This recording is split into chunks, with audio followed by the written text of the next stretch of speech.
নাটকে শুরুতেই দেখতে পারবেন আলিয়াকে, সে প্রতিজ্ঞাবদ্ধ হবে সেই বাড়ির মানুষ কাউকে সে শান্তিতে থাকতে দিবে না। প্রথমত সে দেখতে পারবেন সরাসরি তার স্বামীর মাধ্যমে পুলিশের কাছে যাবে, সেখানে গিয়ে সে তাদের নামে মামলা করবে যে আমাকে বাড়িঘর থেকে বঞ্চিত করা হচ্ছে, সাদিক আমাকে বিয়ে করেছে, তাই পুলিশের ঝামেলায় পড়তে চলেছে রুনার ফ্যামিলি। তারপরে দেখতে পারবেন এদিকে রুনার ফ্যামিলির এখন প্রধান লক্ষ্য হচ্ছে মনিকে বের করা, কারণ মনির প্রতি সদয় উদয় হয়েছে এই রুনা, যেই রুনা মনিকে সর্বপ্রথম কতটাই না ভালোবাসতো।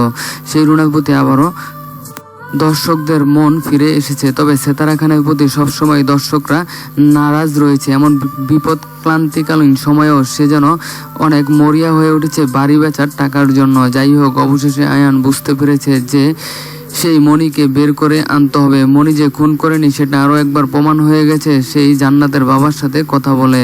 জান্নাতের বাবা দেখতে পারবেন আগামী পর্বে সরাসরি বলবে মনি খুন করেনি, সেটা আমিও জানি, তবে এইবার মামলা করেছে করুক, মামলা না করলে যে খুন করেছে তার তো বিচার হবে না, তাকে বিচারের আওতায় আনার জন্যই মূলত এমন কাজ করা হয়েছে।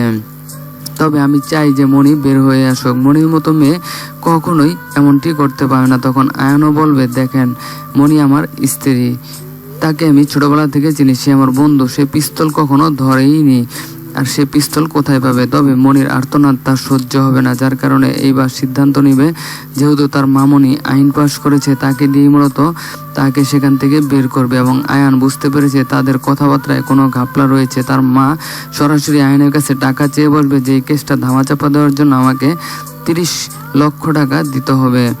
আয়ান চাইলেই টাকা দিয়ে দিতে পারে, কিন্তু মা হয়ে কখনোই বিচার না চেয়ে কেন সে টাকা চাবে, এই ঘাপলা থেকে তার পিছু নেবে। তাকে ইনভেস্টিগেশন করে দেখতে পারবে যে সেই বিগ বসের লোকেদের মাধ্যমেই খুন হয়েছে এবং তার মা এতে জড়িত রয়েছে এবং তার মা লাস্ট পর্যন্ত জেল খাটবে।